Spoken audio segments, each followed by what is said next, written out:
Acelerando Empresas, episodio 428.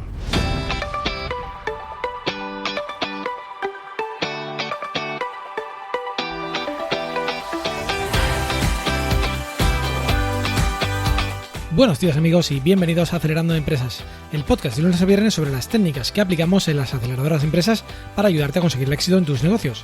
Soy Fran Guillén, director de Impúlsame, una aceleradora de empresas de la economía digital y la economía real, y será un placer, por supuesto, acompañarte hoy, miércoles 5 de febrero, en este episodio número 428, en el que hablamos con Nahuel Casino, CEO de Kudaku, una red para emprendedores muy interesante, también compartida con Joan Boluda, y también Nahuel es copywriter, nos hablará de esta labor tan interesante.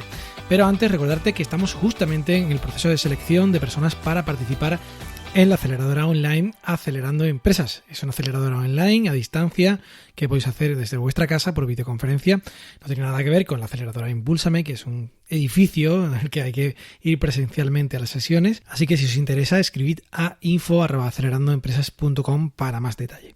Y bueno, sin más dilación, comenzamos ya con el episodio de hoy.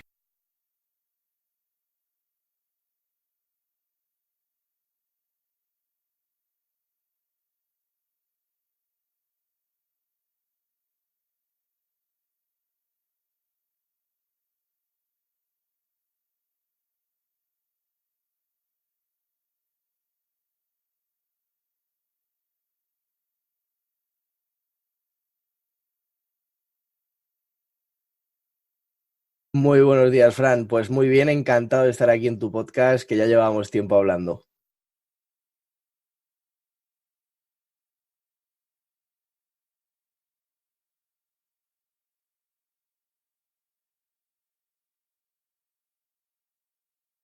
Perfecto, pues bueno, Kudaku en realidad surge de otra plataforma que se llamaba algunapregunta.com y que eran simplemente sesiones con expertos de preguntas y respuestas. Entonces nos juntábamos con un experto en una materia, por ejemplo, marketing online, SEO o cualquier otra materia que pueda interesar al emprendedor. Y respondíamos todas las preguntas, todas las dudas que tuvieran los emprendedores que estaban en algunapregunta.com para que pudieran solucionarlas. Sería como una especie de consultoría grupal. Y esto era algunapregunta.com. Lo que pasa es que cuando llegó un momento que nos dimos cuenta que faltaba algo, ¿no? Que a lo mejor la persona que tenía una pregunta concreta sobre ese tema lo aprovechaba, pero la otra persona que a lo mejor no tenía una duda, pero sí quería aprender sobre el tema, no podía sacarle tanto partido. Y nos dimos cuenta que a lo mejor un formato híbrido, donde hiciéramos primero una masterclass sobre una temática y luego respondíamos preguntas, podía aportar mucho más a estos dos públicos que te comento, y además, pues la persona que no tenía preguntas, a lo mejor a lo largo de la masterclass sí que le surge alguna pregunta sabiendo de qué va el tema. Y bueno, pues esto es kudaku.com ahora mismo, lo que es el producto core, ¿no? Que son las formaciones en directo con expertos, donde hacemos esa masterclass y preguntas y respuestas. Y luego, pues todos los microproductos que vamos teniendo dentro, como la búsqueda de socios, que tenemos una zona de búsqueda de socios, de ideas de negocio para que los kudakers se den feedback entre ellos, una bolsa de trabajo que también tenemos, un podcast premium, que son las propias sesiones, y bueno, ese tipo de cositas. Efectivamente.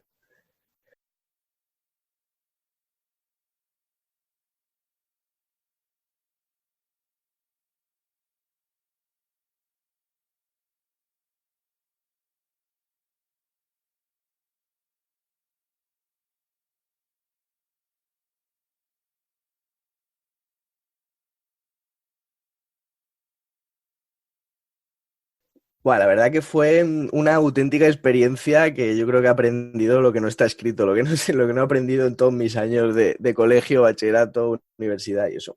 Y bueno, la verdad es que nosotros nos encontramos con un problema porque los usuarios, Kudaku nace de la campaña La Guía del Emprendedor de Joan Boluda, y eran usuarios que pagaron una vez por ser mecenas de esa guía y a partir de ahí tenían acceso de por vida gratuito a lo que era la antigua Kudaku.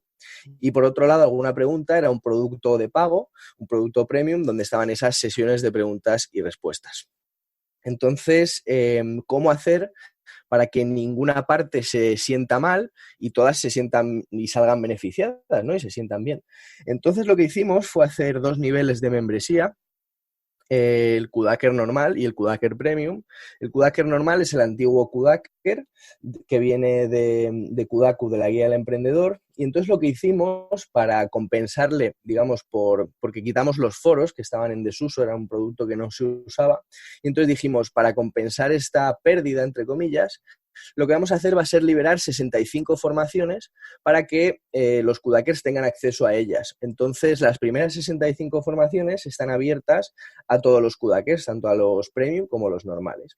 Y por otro lado, el Kudaker Premium, el antiguo usuario de algunapregunta.com, se beneficiaba de tener una mayor comunidad, una comunidad más grande con la que poder colaborar, y también todos los subproductos que, como te he ido comentando antes en alguna pregunta, no estaban, y en Kudaku sí, como por ejemplo la búsqueda de socios, el feedback de ideas y todos estos subproductos. Fantástico, bueno, creo que es muy interesante esta fusión, pero sobre todo creo que, en fin, la cuestión es, como tú comentas, el aumento del valor. Es decir, constantemente habéis pensado en que el usuario, si acaso por lo que sea cambia algo en la plataforma, le vais a aportar otra cosa que es interesante. ¿Cómo se lo tomaron entonces? Pues muy bien, la verdad que hubo una aceptación prácticamente total.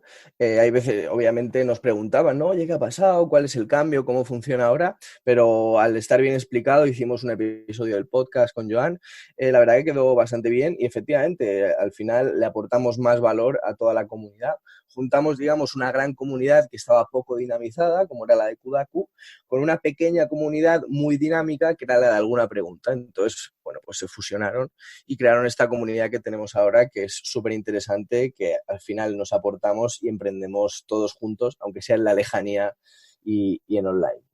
¿Y qué impacto tuvo Nahuel en los resultados, en crecimiento y demás? ¿Se notó? Pues la verdad que sí que se notó porque el producto quedó mucho más redondo, como comentábamos. Al final las sesiones de preguntas y respuestas quedaban un poco cojas a algunos de los usuarios, pero cuando empezamos a meter este nuevo formato híbrido de masterclass más preguntas, la verdad que el producto fue mucho más aceptado porque aportaba muchísimo más valor, que al final es de lo que va un negocio, ¿no? De aportar al usuario lo más posible. Entonces fue muy bien aceptado. Y tuvimos una subida considerable de usuarios, también en el momento en el que, bueno, como me preguntabas antes por el tema del precio, el precio al principio era de 10 euros al mes, era una cuota de 10 euros al mes cuando empezamos, que era una sesión al mes. Entonces, nada, cobrábamos esos 10 euros, pero claro, a medida que yo fui cada vez llevando más el proyecto, fui aumentando el valor, metíamos más formaciones, hacíamos ya 2 semanales. Entonces, claro, piensa que pasamos de una mensual a 2 semanales, a una media de 8 mensuales, ¿no? Y ese aumento del valor también fue muy importante para tomar la siguiente decisión estratégica, que nos vino muy bien, que fue la subida de precio. Pasamos de 10 euros a 19. Y también una de las cosas muy interesantes del precio es que da el valor percibido, ¿no? Muchas veces cuando vemos algo por 10 euros a lo mejor pensamos que bueno, es algo más, ¿no? Pero cuando vemos un precio alto podemos pensar que el producto es mejor, aunque no tenga relación muchas veces, pero sí que es cierto que el precio incide en el valor percibido del cliente. Y bueno, en ese momento también tuvimos una gran subida y fue muy interesante este cambio de precios que hay que hacer con cuidado. Mantuvimos el precio de los antiguos usuarios y bueno, pues lo anunciamos en el podcast de Joan y estuvo muy bien. Fantástico. Bueno, ahora quiero preguntarte un poco por la otra parte, la parte oscura, porque supongo que habría, en fin, alguna dificultad ahí importante. No sé si la tecnología, el cambio, la migración o incluso el propio hecho de tener que convencer a la gente de alguna forma. ¿Qué fue lo más duro de esta fusión, digamos? La ventaja, por ejemplo, que tengo yo es que tengo a mi socio Joan, ¿no? Que se encarga de la parte técnica y de la parte pues más de usabilidad web y todo eso.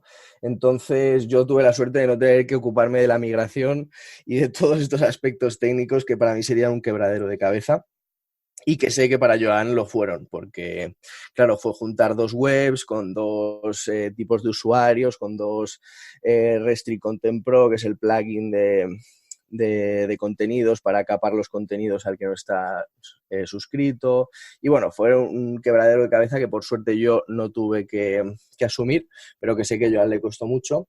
Y por otro lado, una de las partes más complicadas que tuvimos que pensar mucho fue la parte de comunicación, porque al final, ¿de qué te vale tener el mejor producto del mundo si no eres capaz de comunicarlo a tu público objetivo, ¿no? Entonces tuvimos que preparar muy bien esa comunicación, esos cambios, hacer una buena página de preguntas frecuentes, comentarlo en el podcast, en las redes sociales, y así la verdad que fue bastante bien aceptado. Bueno, pues yo creo que es un caso de éxito de una fusión, como dices, no sencilla, aunque bueno, la verdad que el público que tenéis es muy fiel y está muy implicado, así que también eso facilita las cosas. Y bueno, aparte de esta, me gustaría un poco, Nahuel, ya digo en general, no solamente en esta experiencia en particular de la fusión, ni siquiera en Kudaku, sino en realidad en toda tu experiencia en los negocios, emprendiendo, un poco qué lecciones dirías a alguien que, por ejemplo, estés empezando a emprender ahora y que has aprendido en el camino y ahora digas, oye, pues si esto lo hubiera sabido antes, hubiera hecho las cosas de otra forma, ¿no? En fin. Pues mira, Fran, para mí hay muchos aprendizajes, obviamente tú lo sabes, como emprendedor cada día aprendes algo nuevo, pero hay pilares básicos que a mí me costó aprender y que creo que a todos nos cuesta, todos tenemos una curva de aprendizaje, y es el primero que te diría sería el tema del foco. Muchas veces creemos que podemos abarcarlo todo, que podemos hacer 10.000 cosas a la vez y que en un día podemos pues hacer un Facebook, ¿no? Prácticamente. Y eso es un error. Es un error porque muchas veces queremos hacer varios proyectos a la vez, el que mucho abarca poco aprieta y al final nos acabamos desenfocando y no poniendo toda la energía donde tenemos que ponerla. Entonces, el mayor acierto, o sea, a través de ese error, el mayor acierto que yo tuve fue enfocarme exclusivamente en Kudaku durante más de un año para hacerlo crecer, para entender la comunidad, para entender el producto y para hacerlo lo mejor posible. Por otro lado, también me gustaría remarcar el tema de la paciencia y la constancia, que yo creo que siempre van de la mano, porque emprender es un camino largo, emprender es un camino que te va a llevar mucho tiempo y crear la empresa que tú sueñas requiere esfuerzo, requiere tiempo y requiere constancia. Entonces, tenemos que tener esa constancia para trabajar en el día a día, para ser capaces de llevar a la acción lo que queremos y también pacientes para saber que no vamos a conseguir todos los resultados en un día y que vamos a tener que trabajar a diario, picar piedra y ser pacientes y constantes para llegar al objetivo que queremos llegar. Pues comparto completamente las lecciones, ¿eh? Es verdad que a menudo, ¿no? En fin, nos volvemos locos, ¿no? Ponemos a hacer 1000 cosas a la vez. Yo confieso que a mí todavía me pasa porque es algo que tengo como los dos muñequitos aquí encima de los hombros, ¿no? Haz más cosas. No, céntrate. Pero ahí ya está el otro muñequito que también te recuerda y te dice, oye, acuérdate de la última vez que te desenfocaste tanto, ¿no? Y entonces ya cada vez como que vas reenfocando mejor. A mí también me pasa. Sí, lo que pasa es que, bueno, a fin de cuentas somos personas y tenemos emociones, ¿no? Y oye, cuando te tira de algo, al final te tiras, no quieres tampoco... En fin, es un ejercicio complicado, ¿no? Yo creo que también, en fin, lo estás viviendo un poco ahora, ¿no? Con tu otra vertiente, que le he comentado en la intro, que es un poco el mundo del copywriting, que yo sé que te gusta de siempre y que estás ahí un poco viéndolo. Un poco, si quieres, cuéntanos a grosso modo, ¿no? La labor de copywriting, que realmente hasta ahora no hemos tratado prácticamente en el podcast, ¿vale? En fin, ¿cómo lo enfocas tú y cuáles un poco son las principales claves que utilizas? Perfecto, Fran. Pues sí, efectivamente, como te he comentado, pues el foco lo tuve durante más de un año, pero llega un momento en el que pues sabes llevar el negocio, ¿no? Entiendes mucho más la dinámica y también te organizas mejor. Entonces te das cuenta de que puedes invertir más tiempo en otros proyectos. Y ahí fue cuando decidí pues hacer de mi pasión, de una de mis pasiones, que es escribir, pues una forma de negocio, ¿no? Pero muchas veces creemos que el copy es sin más escribir, pero realmente yo me he centrado en un copy especializado en ventas, es decir, en redacción publicitaria, en marketing directo, ¿no? Es la clave de todo para mí. Es un copywriting que realmente consiga resultados. Es decir, yo me podría poner de redactor de contenidos, pero no ha sido un enfoque que a mí me gustaba porque yo quería que el copywriting que yo hiciese produjera resultados directos, es decir, y produjera ventas en los clientes que trabajaran conmigo. Y por eso me he especializado en este copywriting, como bien has dicho, para páginas de venta y para email marketing, que me parecen los dos pilares básicos con los cuales podemos vender mejor en Internet.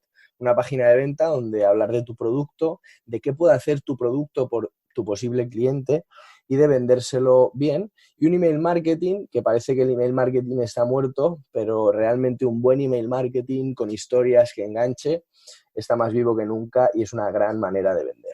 Esto es algo que efectivamente está como muy en la polémica, ¿no? El hecho de que si la gente sigue abriendo correos, si entran en spam, si están en promociones, tal, en fin, cada vez le venimos menos, tal, en fin, ya te has dicho lo que piensas, ¿no? Yo efectivamente opino que depende mucho de cómo se haga, ¿no? Pero a fin de cuentas los datos están ahí, ¿no? Efectivamente Nahuel se sigue enviando y se sigue haciendo mucho email marketing y se siguen abriendo y siguen vendiendo, ¿no? Así que, bueno, cuéntanos un poco, en fin, qué enfoque, por ejemplo, podríamos darle a alguna, en fin, carta de venta, como quieras, a nivel web o a nivel marketing, porque, a ver, muchos de nuestros oyentes tienen este tipo de iniciativas y, por ejemplo, no les funciona, ¿no? Oye, no sé qué estoy haciendo, manda los correos, la gente o los abre o no hace clic, lo que sea. ¿Qué principales errores consideras tú que pueden estar pasando ahí, en tu experiencia? Bueno, pues mira, Fran, la primera cosa que yo creo que tenemos que tener en cuenta es que, como tú bien has dicho, mucha gente piensa que el usuario no lee, ¿no? Pero yo creo que el usuario sí lee, pero lee lo que le interesa, es decir, lo que llama la atención. Al final, hoy en día, con tantos inputs que tenemos a lo largo de la jornada, pues lo que tenemos que hacer es conseguir captar la atención de nuestro posible cliente. ¿Cómo hacemos esto? Pues, por ejemplo, en email marketing, muchas veces caemos en el error de ser muy corporativos, muy formales, ¿no? Y realmente una persona, ¿por qué compra? Compra por confianza, compra porque le puedas solucionar un problema. Y la mejor manera de hacerlo es ser persona, es decir, poder conectar con tu cliente de una manera cercana. Por ejemplo, el poder de las historias, el storytelling es algo realmente muy poderoso, que no tienes que contar historias muy grandilocuentes, simplemente pues a lo mejor en tu día a día te pasan cosas, te cruzas con una vecina que te cuenta algo y eso lo puedes extrapolar al negocio. Cualquier cosa que realmente lo que puede hacer es entretener a esta persona y a través de ese entretenimiento y de llamar su atención le puedas vender tu producto o tu servicio. Sí, porque a veces quizás vamos como demasiado rápido, ¿no? Cásate conmigo, pero primero vamos a tomar un café, ¿no?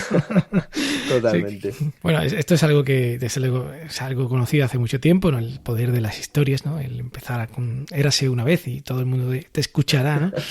Pero sí que es verdad que, bueno, a veces quizás, no sé, por la presión de los propios negocios, Sí. por el hecho de hacer incluso, por ejemplo, páginas web, ¿no? Que queremos que sean muy atractivas y tal, pero después a menudo no convierten. Ahí está uno de los mayores problemas, que muchas veces pensamos en hacer el mejor producto, en tener la mejor web, la más bonita, la más impactante, pero no pensamos en la captación de clientes y al final, ¿en qué se basa un negocio? En tener clientes, en tener ventas, ¿no? Y creo que este es el pilar básico que tenemos que poder desarrollar antes de todo, antes de lanzar una pedazo de web hecha a medida, pues tenemos que tener una estrategia de captación de clientes, tenemos que tener las ideas claras. Fantástico. Bueno, pues entonces me gustaría un poco, Nahuel, si quieres, para terminar un poco, últimos minutos, que contaras cómo pueden contactar contigo para este tipo de cuestiones, para el tema de copywriting y demás. Y bueno, ¿en qué estás ahora involucrado más? También un poco, si quieres contarnos tus últimos proyectos, en fin, lo que quieras. Perfecto, Fran. Pues bueno, a mí me pueden contactar por LinkedIn y todas las redes sociales. Soy Nahuel Casino, N-A-H-U-L y Casino con 2 S. No hay demasiados, aunque hay alguno más por ahí. Y luego en mi página web, nahuelcasino.com, para temas de copy y para cualquier consulta o con decir un hola, pues encantado. A mí me encanta conocer nueva gente y seguro que aquí tu comunidad del podcast son fantásticos. Y luego en kudaku.com, pues también me pueden contactar más para temas relacionados con Kudaku, dudas o lo que haga falta. También, si hay alguien en la audiencia que es experto en algo y quiere venir a hacer una formación, pues también hago la llamada para que se auto mencione y diga, bueno, pues yo hago esto, me encantaría hacer una formación, también está abierta la puerta. Y bueno, pues como último proyecto, Fran, metido en este tema de copywriting, estamos valorando crear un evento en Madrid para junio, julio, con otro copywriter amigo que es Isra Bravo, del cual pues yo estoy aprendiendo muchísimo de tema de copy, porque es un gran profesional y lo hace de 10. Y bueno, pues con él estamos pensando en hacer un evento que puede ser interesante. Esto es un poco secreto, pero bueno, lo comparto aquí con tu comunidad. Es una idea que espero que se haga realidad. Fantástico. Pues sí, Isra es un crack también y de hecho pasará por el podcast. Hemos hablado alguna vez ya con él para que pues, tengamos un ratito también compartiendo secretillos del copywriting. Y bueno, pues efectivamente creo que puede ser algo muy interesante ese evento compartido, así que estaremos atentos a lo que nos puedas contar. Y nada más, Nahuel, muchísimas gracias por participar, por abrir pues tu conocimiento, contar tu experiencia con pelos y señales, todo lo que has abierto, porque es realmente muy cercano y sincero. Y ya sabes que tienes las puertas abiertas del podcast para lo que quieras. Muchas gracias de nuevo, un abrazo y nos vemos pronto. Muchas gracias, un abrazo. Y bueno, pues hasta aquí el programa de hoy. Muchísimas gracias a Nahuel por participar y gracias a todos por estar ahí. Ya sabéis que podéis escuchar cada día con vuestro móvil este podcast en iTunes, iVoox, Google Podcast, Spotify o Spreaker y también recibir gratuitamente las notas del programa cada día registrándoos en acelerandoempresas.com/suscríbete con vuestro email. Muchas gracias a todos los que hacéis recomendaciones, valoraciones en iTunes y en iVoox y también a aquellos que compartís cada episodio en vuestras redes sociales, como por ejemplo el de hoy si os ha gustado. Que tengáis un magnífico día. ¡Ánimo, emprendedores!